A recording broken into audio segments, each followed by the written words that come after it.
Hola, duckies, and welcome back to the Unnamed series. My name's Viola, and today we are going to be trying to recover from the loss of last episode. Um,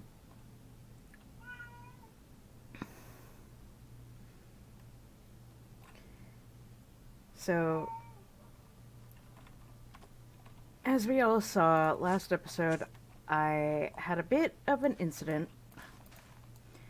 I fell down off a mountainside and lost everything. Thankfully, I had some iron put away, so I was able to make myself some new gear.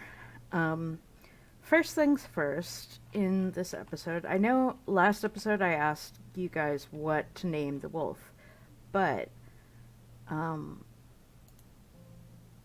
I actually want to bring up something in my past. This wolf's name is going to be Prince. And the reason I changed his collar to blue is actually that was the color of collar that my dog, Prince, had. Prince was a Caninchin dachshund, a rabbit dachshund, the smallest of the standards. And while I can't confirm his background, a lot of the health problems that he had kind of suggest that he was unfortunately a puppy mill puppy. Now, as I said, I can't confirm it, but and I'll put a picture up of Prince so you guys have a better idea. Um, but I got him after I had left the house. I moved very suddenly myself from North Carolina, where I live, to California. And I stayed there for probably about 8 months, and I lived out there just outside of Hollywood, in West Hollywood area. That was actually where I first started looking for a job. And before anyone says anything, no, it was not I was looking to get into the entertainment business or anything like that. I did not move out there to be in those lines. That just happened to be where I moved. Let's see, how do we make a fence again? Obviously not like that. Okay. Fence. Prince, do you know how to make a fence? Anyway, so yeah, I was in West Hollywood for about 6 months, and after that I moved to Arizona. After moving to Arizona, that was when my mom's diagnosis came through, and I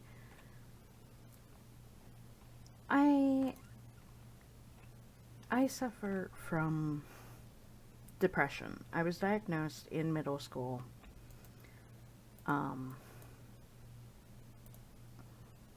By the school psychiatrist. And I didn't really have any treatment for it until the more recent years. There we go. 12 of those, and then we'll swap it around because I think it's swapped to make a gate, and we'll need 2 gates. Yeah, we'll need more sticks.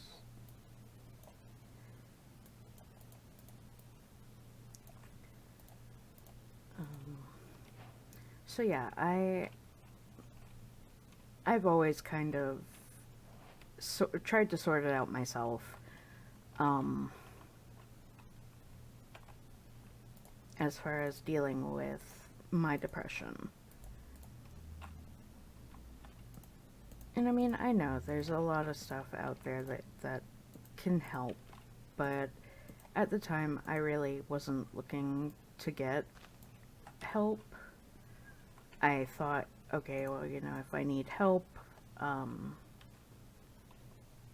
then that's a bigger issue, and I need to deal with that. But I honestly didn't think much of my depression. It was just, something I felt like I needed to deal with on my own, and I was that way because of sort of how I was raised. I wouldn't necessarily say it was all of that, but yeah, a lot of it was just how I was raised.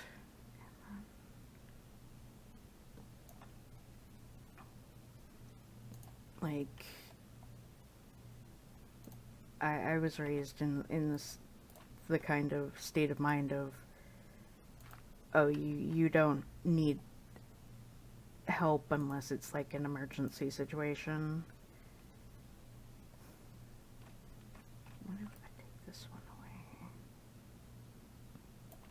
And I'll add a piece of dirt there so they can't get out like that, and then that, yeah. Alright.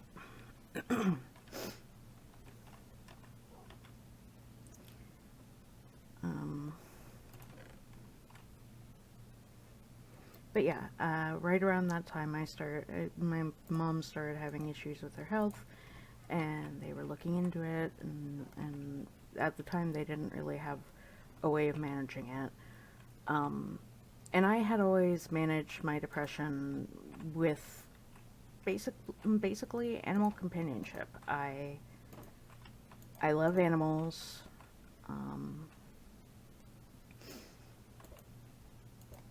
Yay, a chicken. Hello, chicken. You are now my friend and my prisoner. Stay. Yeah, I figured that was how it was gonna go. We'll figure this out.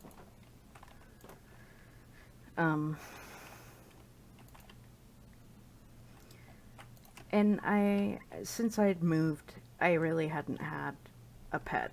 I'd had a pet prior when I was living with my parents, and I handled that well and all. So I always kind of had a way of managing that. But when I moved out, I had to leave it behind. I'm gonna need more wood. Do I not? Oh wait, yeah, my axe is gone because everything's gone. Oh yeah. And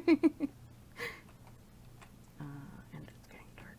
Okay, so first things first, let's make ourselves an axe, and then we'll go to bed. And then in the morning we'll chop some more wood, because we're gonna need more wood.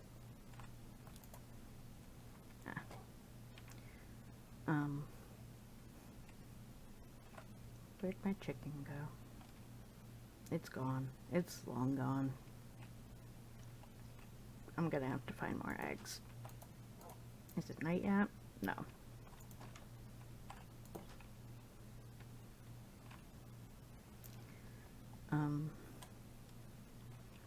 But yeah, as this was happening, it was very overwhelming for me. I mean, at the time, I was not even 21 yet.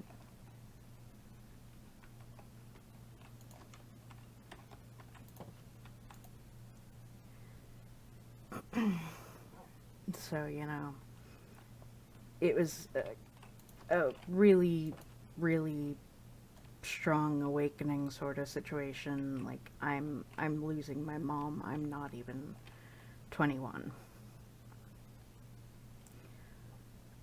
I mean, I didn't immediately think, oh, she's going to die from this. But whenever you hear the word cancer, I'm sure that anyone, anywhere, thinks the worst. Is that you, chicken? Yes. There you are. You fiend. You have escaped me. But just for now. You better make some eggs.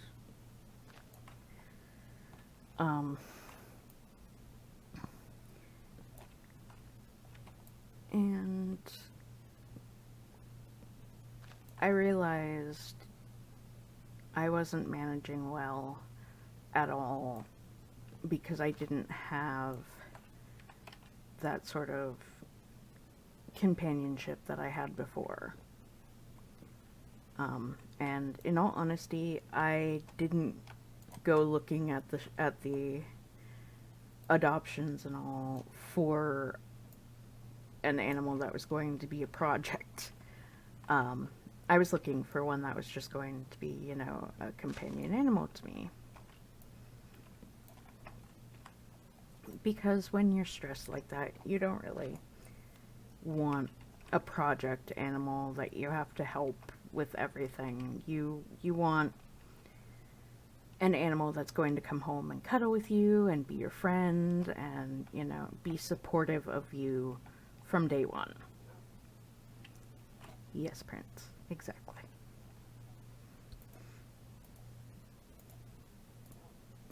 But after going to the main animal shelters, the Humane Society shelters, and looking around there, I realized that while they had some really good dogs and they had quite a few that were kind of the size I was looking at, there wasn't really one that I clicked with. And then there was, oh, that's another fence gate. I'm gonna have to burn that. And then there was an adoption event near where I lived. At the time I was living in an apartment complex, and it was just this basic adoption sort of thing outside of a pet store that was in a shopping center right around the corner. And initially when I went, I didn't go looking. I had kind of tossed the idea out at that time, because the person I was living with didn't necessarily want a pet, and I didn't want to cause conflict. Even though I knew it would be in the best interest of me. I just didn't want to cause any conflict. So I had left the idea alone for about a month. And then one day I went to the rescue event, and there was this little dachshund. And my first dog was actually a dachshund mix. And she was the sweetest thing ever. She would just climb into your lap and never want to leave. And that's how a lot of dachshunds are. Darn it, that's not where I meant you to go.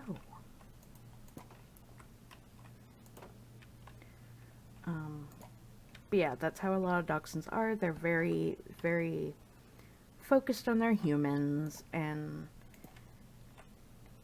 they like to be around them all the time.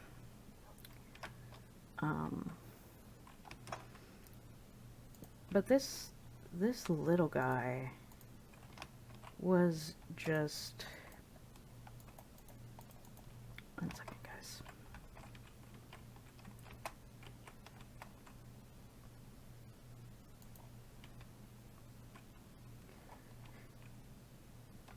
He was under a blanket in the back of a crate, like a kennel crate.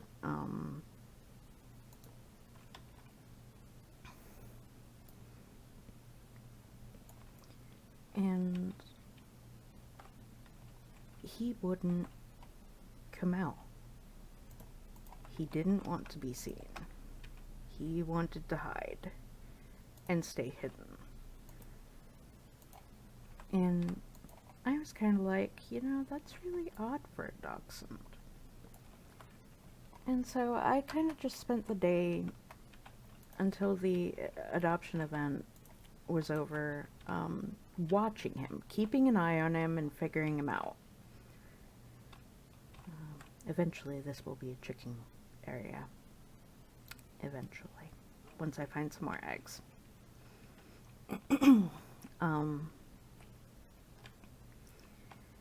And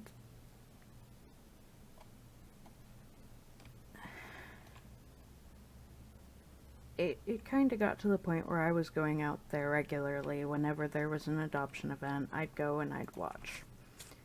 And the thing is that there was, like, you know, so many other dogs they had, and they were all getting homes. They were all getting adopted.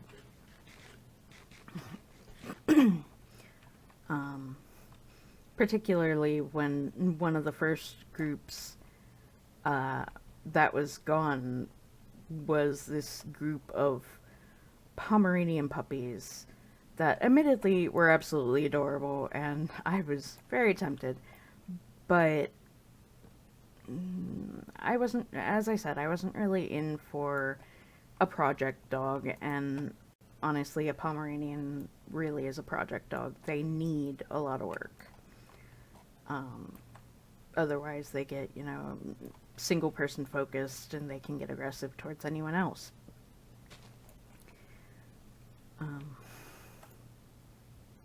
So yeah, I actually, it wasn't, you know, spur of the moment. I decided I want this dog. But after a little while, my grandfather passed along the same time frame as my mother getting worse, and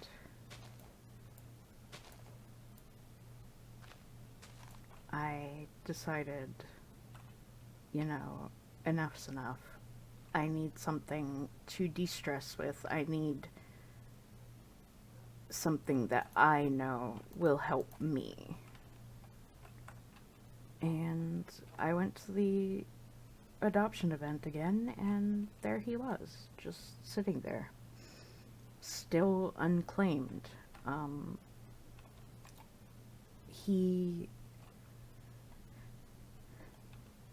There had been a few people who had already come and tried to adopt him, and he always ended up coming back.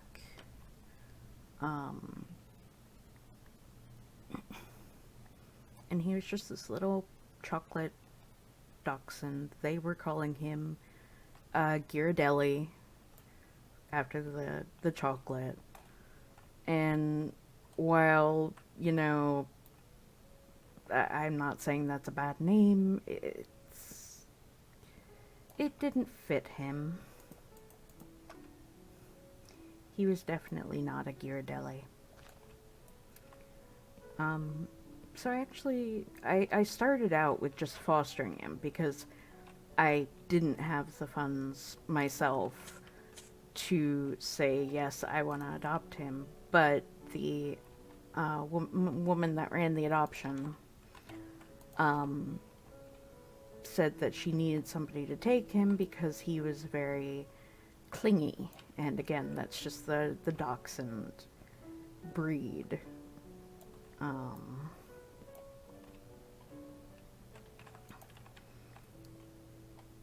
And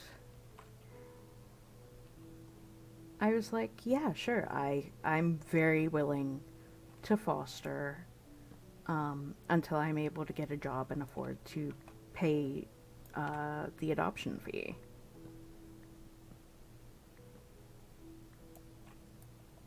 And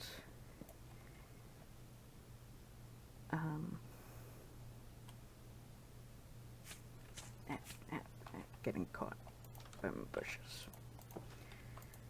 And so I brought my roommate to the adoption center. I introduced him to Ghirardelli, and we took him into the pet shop, and sat down with him. And all this poor little dog wanted to do was hide. He didn't like being out in the open. He did not like being around new people. Everybody was a stranger. Everybody meant danger to him. I know I rhymed, but I didn't really mean to. But yeah, everybody meant danger, and everything was dangerous. And he was just scared. And all he wanted to do was just sit in a lap and shake. And it was like, I guess I connected with that. Because at that point in time, that's all I wanted to do with life too. I wanted to sit in a corner somewhere and shake. Because everything was kind of scary. So he and I, Ghirardelli and I connected on that. I took him home, informed the apartment, and they were fine with us having a little dog.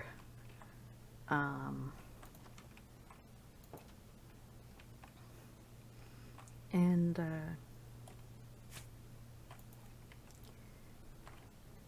he wouldn't. He spent the first day and night, I think, in his crate. He didn't want to come out. He didn't want to do anything. He was scared. And finally, I just was like, no, I'm not going to let you stay scared all the time. You've got to come out. And while I do not suggest this, I really, really don't suggest this, I did it because I felt I needed to. You know, if I had any carrots, I could leave these pigs. I haven't found a village yet.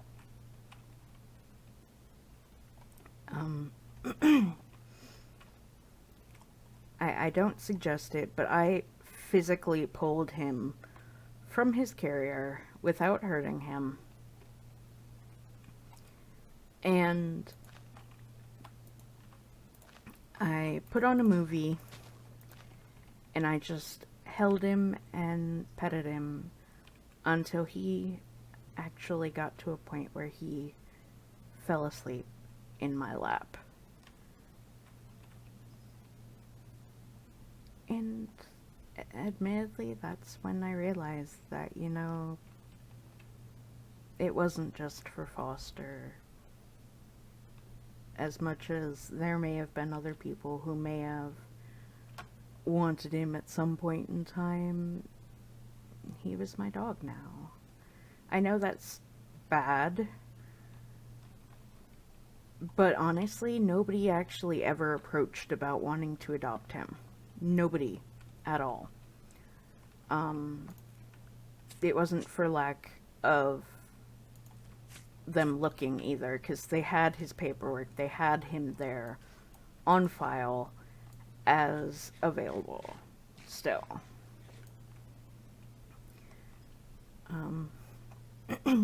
But yeah, I made the decision that, you know, no matter what, this was my dog. And I was going to help him see that the world was not a terrifying place, and whatever had scared him so badly was not going to get him ever again.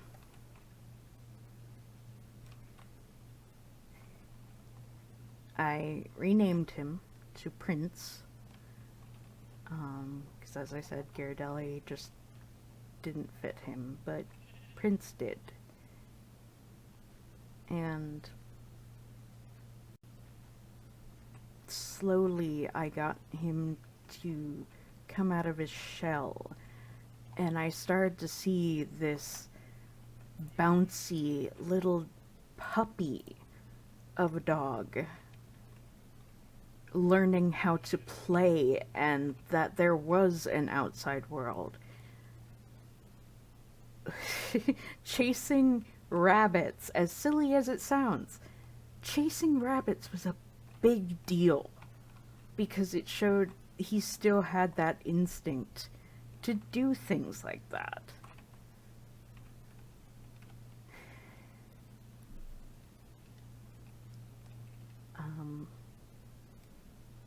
Then my mom passed.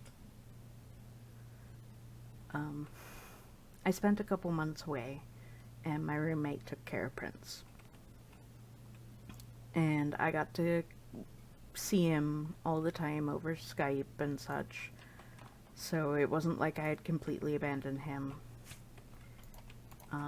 And just every day there was something new to talk about.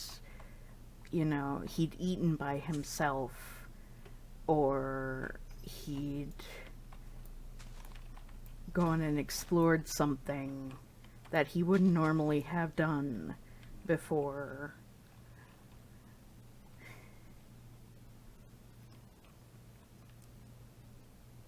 I ended up moving back with my father after my mom passed, and Prince came with.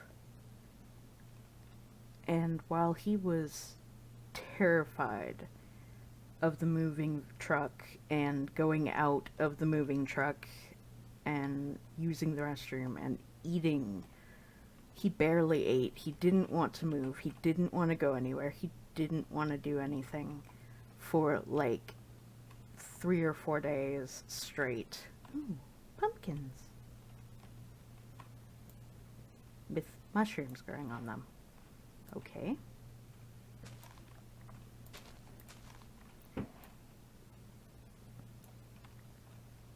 Take some of these.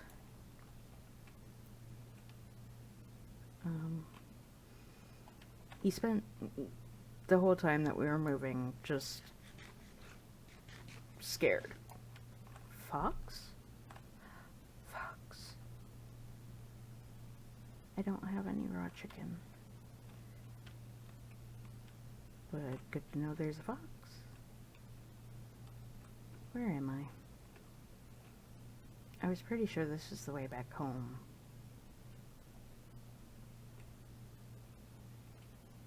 Did I go farther than I thought?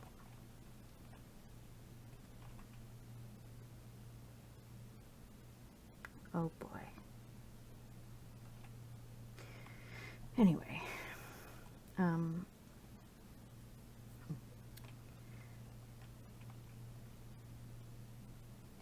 so yeah, let's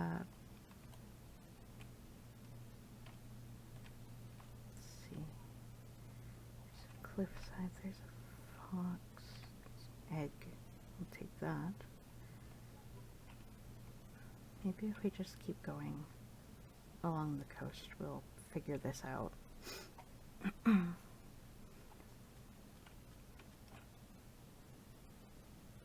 Okay, this is not recognizable. I'm going back the other way.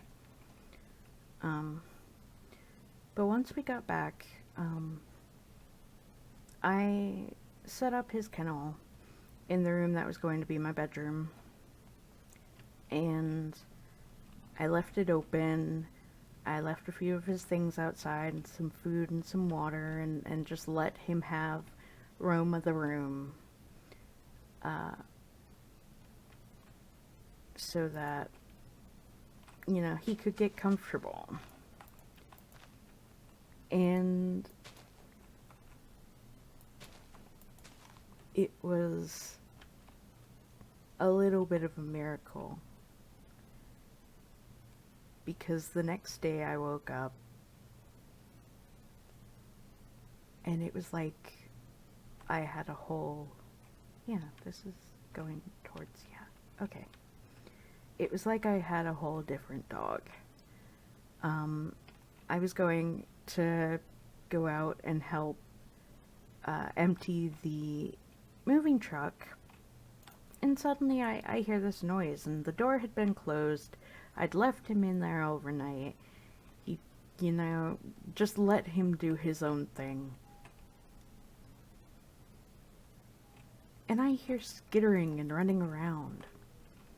And I open the door, and there's Prince with the biggest grin on his face, running around the room.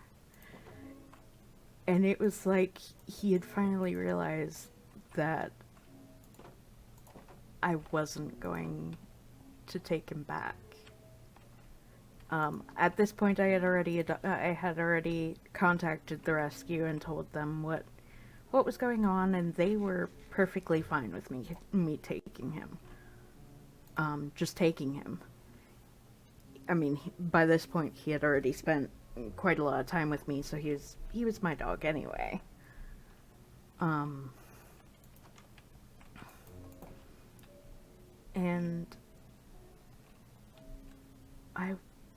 it was just such a relief to see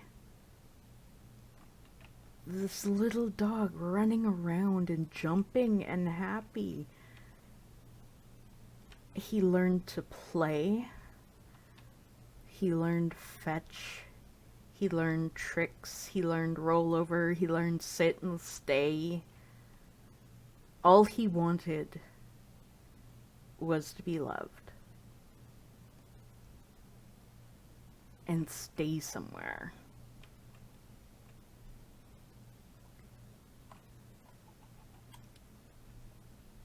And everything was going well for a while.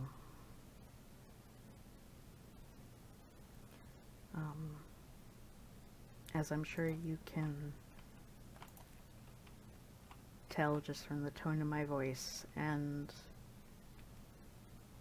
that phrase right there, for a while, that things didn't always go well.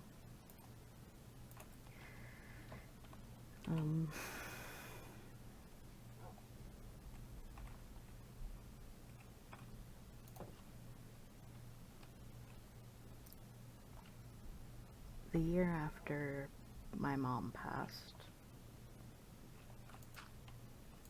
something went wrong. And I'm honestly still not quite sure what happened in total. Because there was really no big warning about it.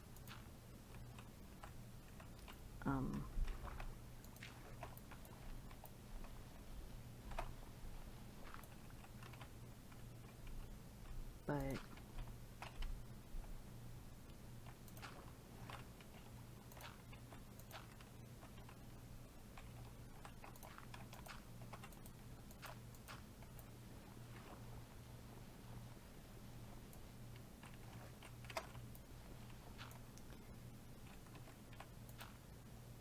right after a camping trip that my dad and I had taken with my aunt on my mom's side and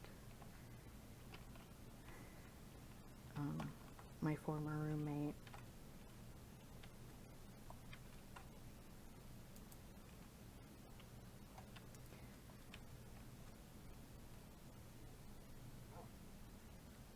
Prince got sick. And it wasn't oh, you know, he's not feeling well, sick, I should take him to a vet. It was, this is an emergency, I have to go in now.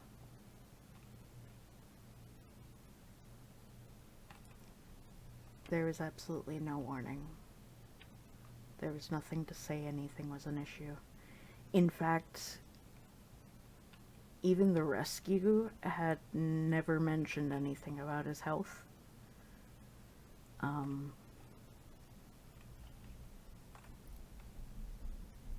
Prince had, for one thing, he had sickle cell anemia, which was a big shock because, as I said, they had never informed me of anything health-wise being an issue with him.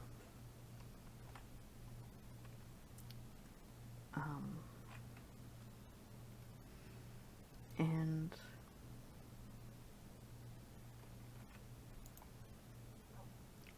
let's see, how do you make a, let's pickaxe, I need that anyway. There we go.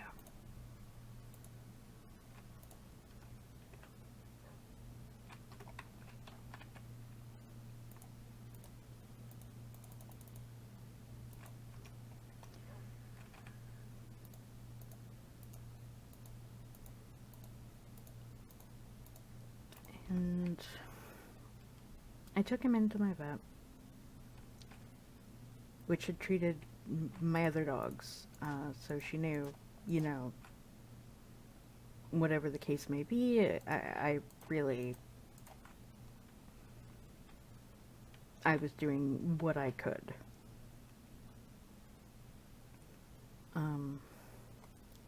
She informed us of the sickle cell anemia, and it started to dawn on me how his actions could have been, and his reaction to things could have been because he was seeing things for the first time.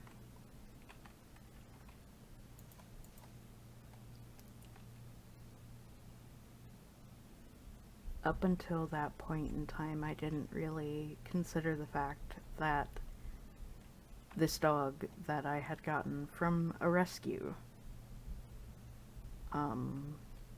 could possibly have been a puppy mill dog. Because it was a rescue. It wasn't, you know, it wasn't like a pet store or anything like that.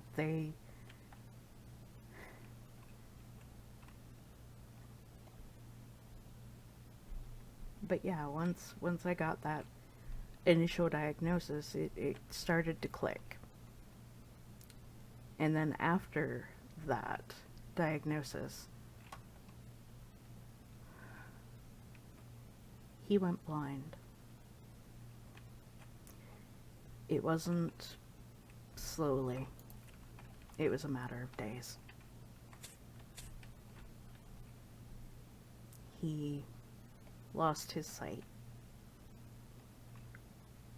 to the point that he was using the bed to support himself, to find his way around. He bumped into a wall at the vet's clinic, and that was the only signal I had prior to him starting to use the bed to support himself as he made his way around.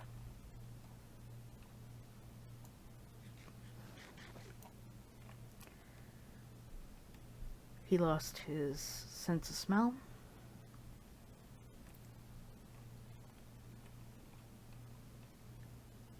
And I know a lot of you may be asking, you know, why name this dog after something like that? Well, after something like that happened. But let me tell you, even knowing how it all ended, because in the end I did have to have him put down for his own safety, because it was too much for him and for me, knowing how it ended. I would do it all over again. Because that little dog,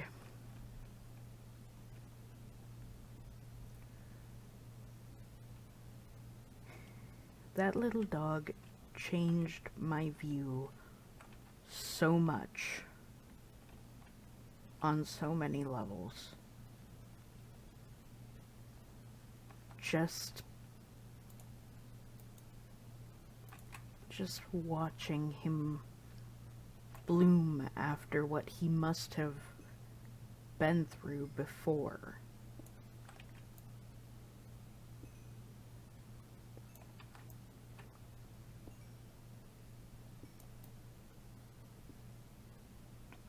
So yes,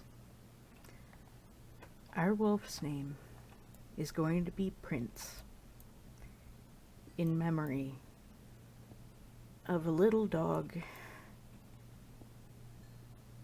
who became my whole world for about 2 years.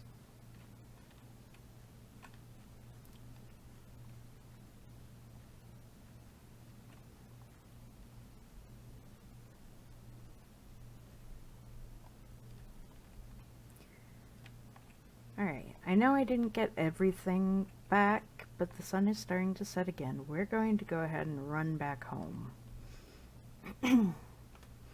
We'll sleep for tonight, and then we will go ahead and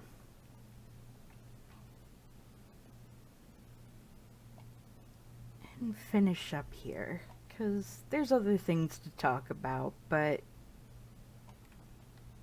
for right now I think this is enough for the moment.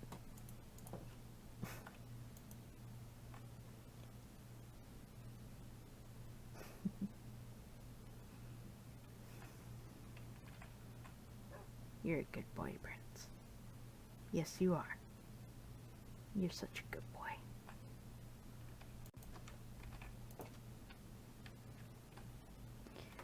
So, thank you all for watching. Please like, comment, share, and subscribe. Don't forget to ring my bell icon to keep up to date on my videos. And remember to free the feral wildflower in you. Bye-bye.